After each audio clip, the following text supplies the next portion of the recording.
Salut la gang!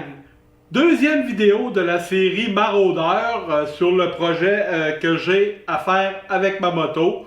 Aujourd'hui, ça ne sera pas un travail très salissant, donc je ne me suis pas trop habillé en crotté parce qu'on va faire deux améliorations qui devraient changer quand même pas mal l'allure de la moto.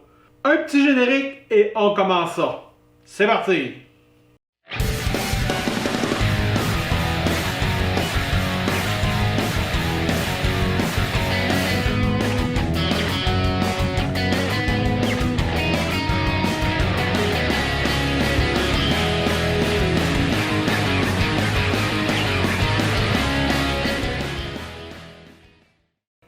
Comme je vous le disais, aujourd'hui, on fait deux modifications sur la moto, mais c'est des modifications qui devraient donner un autre look à la moto et qui devraient donner plus de fiabilité à la moto. Donc, j'ai reçu mes trucs par Amazon ce matin. On est prêt à les installer. Donc, aujourd'hui, on change la lumière à l'avant, la lumière principale. Et on va installer un chargeur à batterie, mais un chargeur à batterie un peu spécial là, qui va garder notre batterie à niveau. Un petit déballage et après ça, on s'attaque à l'installation.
Une des deux choses qu'on va changer aujourd'hui, c'est la lumière d'en avant.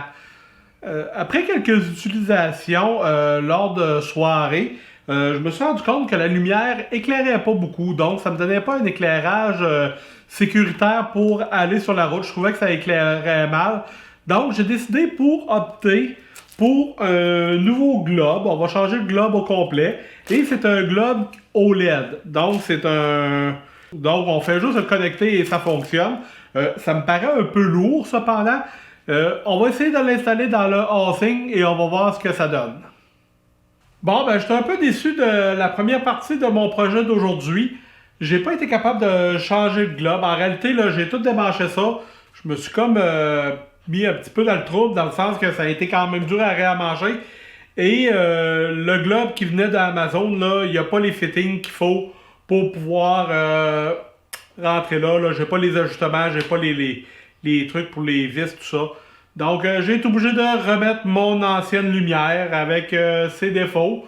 Heureusement, j'ai réussi à le faire, donc un bon point pour moi. Mais la lumière ne fonctionne pas, l'autre lumière, donc ça va être un retour. Maintenant, on passe à la deuxième partie du projet. Petite mise à jour du projet. Comme la vidéo, j'ai pris sur quelques semaines pour le filmer, j'ai réussi à commander une nouvelle lumière pour aller à l'avant, mais c'est pas la lumière au complet, c'est vraiment juste je sais pas comment on appelle ça là, en français, le globe qui va à l'intérieur, l'ampoule si vous voulez. Donc, on va changer l'ampoule. Ça devrait nous donner une belle lumière bleutée parce que présentement, comme vous pouvez le constater, c'est comme un peu une lumière jaunâtre qui est là. J'aime pas beaucoup ça. On fait le changement. On va vérifier avant la qualité que ça nous donne au mur.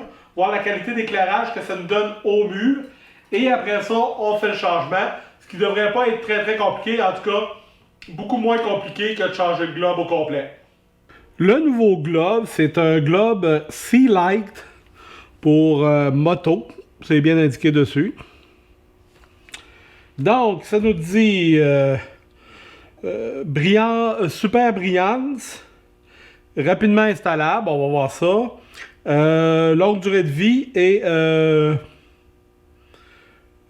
installation facile, instant startup, donc ça prend pas beaucoup de courage, j'imagine. En tout cas, on l'ouvre puis on voit au moins si c'est le bon produit qu'on a.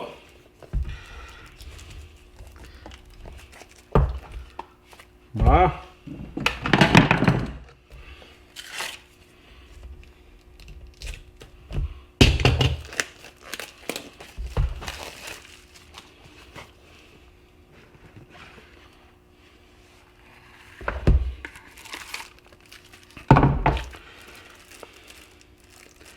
Petit livret d'instructions.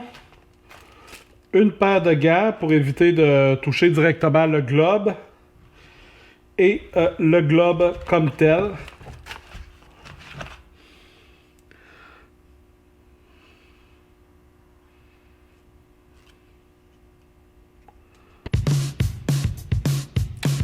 Donc, on regarde comment ça se présente.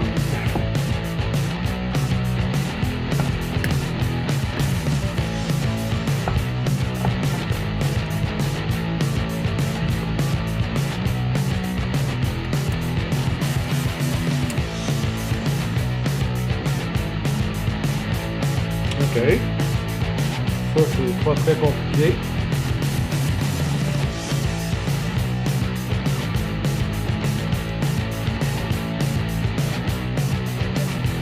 Comme de fait, il faut installer le socket à l'heure. Comme ça.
Et voilà. Ça serait fait. On va aller voir si ça fonctionne.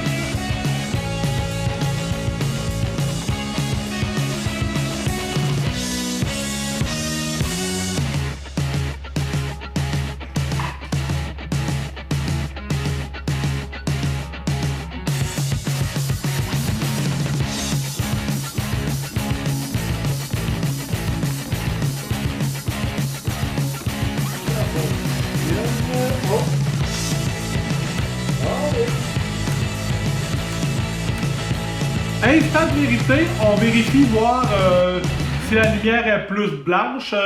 La lumière est plus blanche, c'est sûr, mais si la lumière est plus forte et si on en a un petit peu plus grand. Donc j'avais mis là des bouts de tape, j'avais mis des bouts de tape pour délimiter la surface éclairée. On vérifie ça tout de suite.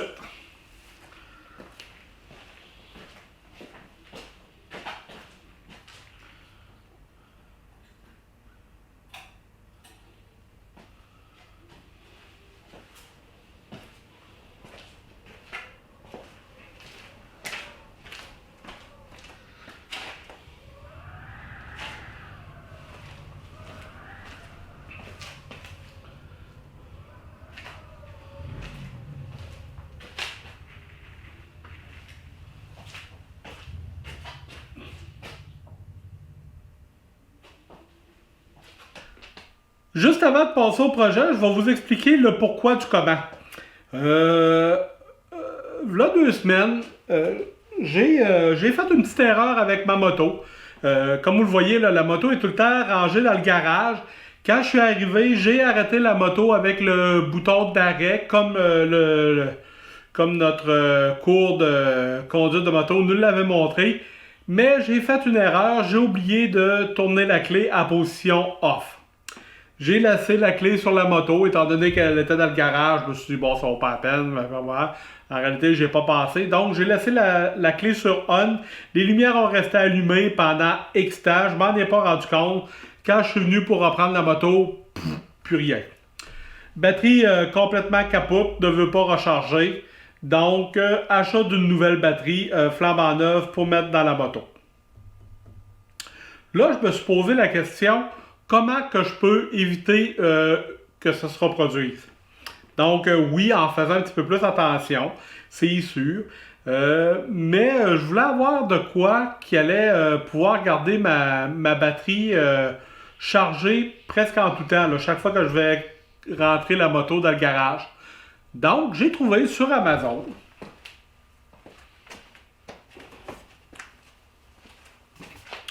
ce petit chargeur à batterie intelligent-là.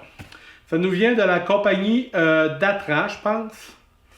Blablabla. En tout cas, oui, Delaram, excusez. C'est un Battery Tender. Ça, ce que ça fait, on connecte le chargeur dans une prise de courant et on connecte l'autre extrémité à la batterie.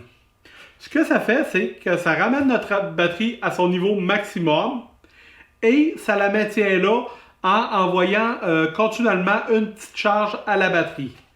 Donc, on a deux façons de procéder. On peut avoir par les pinces, comme vraiment un chargeur à batterie normal.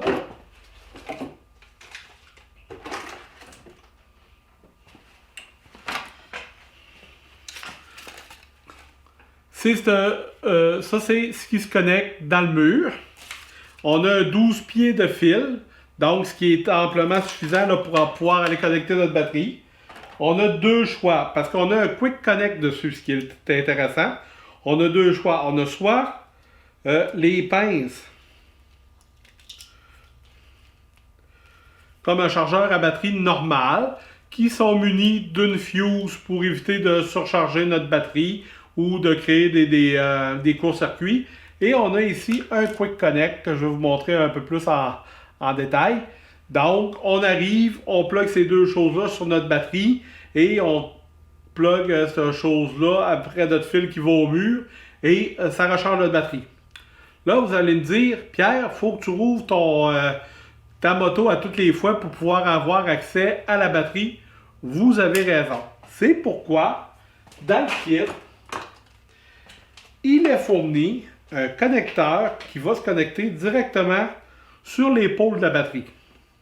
Donc, on a encore une fois le Quick Connect pour connecter à notre fil et on a ici le positif, le négatif pour aller plugger sur l'épaule de notre batterie et on fait sortir le fil. Je vais faire sortir le fil en dessous de la selle pour être sûr qu'il est comme pas trop visible et à chaque fois que je vais arriver à la maison, je vais pouvoir enlever le petit capuchon là-dessus et plugger ma batterie sur le chargeur. Donc, une installation pas très compliquée. On fait ça ensemble. C'est ce qui m'a fait notre petite vidéo de la journée. J'espère que vous avez apprécié. Pour ma part, là, je suis un peu déçu que la lumière à l'avant ne fonctionne pas. Mais ce n'est que partie remise. Je vais soit racheter autre chose, peut-être qui est plus apte à fitter là, ou peut-être juste acheter le bulbe qui va là. En tout cas. C'est un petit peu plate, mais c'est des choses qui arrivent. Pour ce qui est de mon truc de chargeur, bon ben ça pour l'instant ça semble bien fonctionner. Je vais vous mettre un lien sous la vidéo si vous voulez jamais, c'est un truc qui peut vous intéresser, soit pour recharger une moto, 4 roues, un VTT, un peu tout ce qui a rapport avec les batteries là. C'est une très bonne utilité, c'est un produit qui est très bien coté sur Amazon. Donc je vous mets un lien sous la vidéo. Je vous dis à la prochaine et portez-vous bien. Bye bye.